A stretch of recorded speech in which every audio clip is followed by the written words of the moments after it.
नमस्कार दोस्तों, फिर से स्वागत है आपका एक नए वीडियो में। दोस्तों, अगर आप ट्रेन से यात्रा करते हैं तो आपको रेलवे के इस नए नियम के बारे में ज़रूर जान लेना चाहिए, नहीं तो आपका बहुत बड़ा नुकसान हो सकता है। जी हाँ दोस्तों, रेलवे ने एक बहुत बड़ा अपडेट किया है अपने यात्रियों के लिए। अगर आपको इस अपडेट के बारे में नहीं पता है तो आपका भी बहुत बड़ा नुकसान होने वाला है। तो गाइस, क्या नियम है, क्या अपडेट है, आइए हम जान लेते हैं। दोस्तों, जैसे कि आपको पता है कि जब भी आप अपने टिकट को बुक कराने जाते हो, अगर आपका टिकट कन्फर्म नहीं होता है तो वह वेटिंग लिस्ट में चला जाता है। अगर आप IRCTC के थ्रू अपने टिकट को बुक करते हो और वह वेटिंग लिस्ट में चला जाता है तो इसका पैसा आपको रिफंड हो जाता है। यानी ऑटोमेटिक आपका जो वेटिंग लिस्ट है कंफर्म नहीं होता है तो ऑटोमेटिक आपका टिकट कैंसिल हो जाएगा और आपके अकाउंट में आपका पैसा रिफंड हो जाता है। यहीं पे गाइस, अगर आप अपने टिकट को काउंटर पे खड़े होकर यानी किसी भी स्टेशन पे जाके काउंटर पे खड़े होकर अगर आप अपने टिकट को बुक कराते हो और उस दौरान आपका टिकट कंफर्म नहीं होता है, आपका टिकट वेटिंग लिस्ट में चला जाता है काउंटर पे, तो गाइस आप उस वेटिंग टिकट को लेके यात्रा कर सकते थे आराम से। इसमें कोई भी प्रॉब्लम नहीं होती थी, कोई भी टीटी आपको नहीं रोक सकता था। लेकिन गाइस, अब रेलवे ने एक नया नियम निकाला है। अगर आप अपने टिकट को काउंटर से बुक करते हो और आपका टिकट वेटिंग लिस्ट में चला जाता है और चार्ट बनने के बाद भी आपका टिकट कंफर्म नहीं होता है तो आप अपने उस वेटिंग लिस्ट यानी वेटिंग टिकट को लेके यात्रा नहीं कर सकते हो। गाइस, यहाँ पे एक कंडीशन है, आप यात्रा तो कर सकते हो बट गाइस उस वेटिंग टिकट को लेके सिर्फ आप जनरल बोगी में यानी जनरल डिब्बे में बैठ के यात्रा कर सकते हो।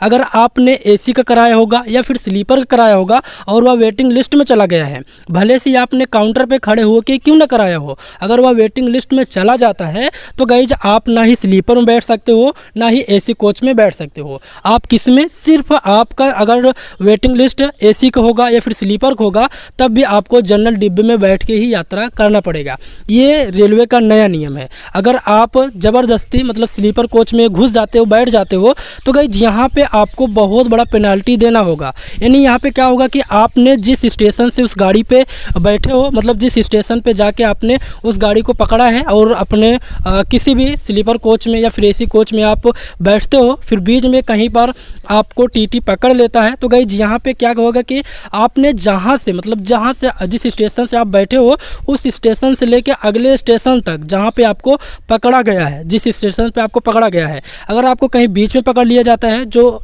फिर इसके बाद क्या होता है, जो आने वाला स्टेशन होता है उस स्टेशन तक का जितना भी फीस होता है, जितना भी किराया होता है, आपको वो पैसा देना होगा और उसके ऊपर जो पेनाल्टी होती है उस पेनाल्टी को भी आपको भरना होगा। यानी आपका जो वेटिंग टिकट है, आप टिकट को दिखाओगे तो इसका कोई मान्य नहीं होगा, आपको अलग से पैसे भी देना पड़ेगा वहाँ तक के सफ़र के लिए और आपको अलग से पेनाल्टी देना पड़ेगा। और इसके बावजूद भी आपको यात्रा नहीं करने दिया जाएगा, आपको अगले स्टेशन पे उतार दिया जाएगा और सीधा आपको बोल दिया जाएगा भैया आप जनरल बोगी में जाओ, वहाँ पे बैठ के आप यात्रा कर सकते हो। तो गाइस, जिस कंडीशन में आपको करना क्या होता है, अगर आपने काउंटर पे खड़े होकर टिकट को बुक कराया है और आपका टिकट वेटिंग लिस्ट में चला जाता है, कंफर्म नहीं होता है, तो गाइस यहाँ पे आपको करना क्या है, अगर आप अपने टिकट को लेके यात्रा नहीं करना चाहते हो यानी जनरल बोगी में बैठ के यात्रा नहीं करना चाहते हो तो गाइस आपको क्या करना है, अपने पैसे रिफंड पाने के लिए आपको स्टेशन मास्टर से यानी जहाँ पे आपका टिकट आपने कराया होगा या किसी भी स्टेशन पे आप खड़े हो,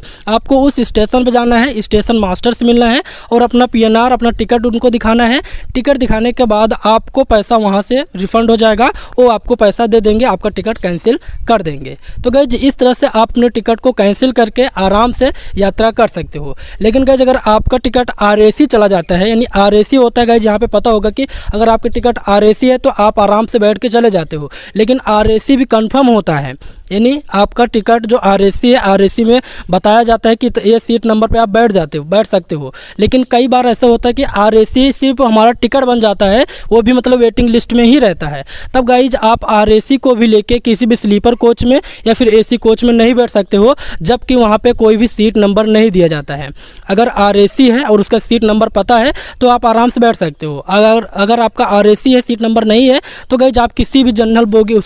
किसी भी स्लीपर कोच में या फिर AC कोच में आप नहीं बैठ सकते हो, आप भी केवल जनरल बोगी में बैठ के यात्रा कर सकते हो। कोई भी TT आपको वहाँ पे नहीं रोकेगा, आप किसी भी स्टेशन पर उतरोगे तब भी आप उस टिकट को दिखा के आप बाहर आ सकते हो, कोई भी प्रॉब्लम नहीं होगा। लेकिन गाइज अगर आपने स्लीपर में जाने की कोशिश की या फिर AC कोच में जाने की कोशिश की तो गाइज वहाँ पे आपको भी पेनाल्टी देना होगा। तो गाइज ये रेलवे का नया नियम है और इस नियम को लागू करने का एक ही मकसद है कि जितने भी यात्री हैं उनको भी मतलब जिनका कंफर्म हो जाता है उनको कोई भी प्रॉब्लम ना हो, कोई परेशानी ना हो, वो आसानी से यात्रा कर सकते हैं। तो गाइज आपको इस जानकारी को ज़्यादा से ज़्यादा लोगों के पास शेयर कर देना है, नहीं तो उनका भी भारी नुकसान हो सकता है।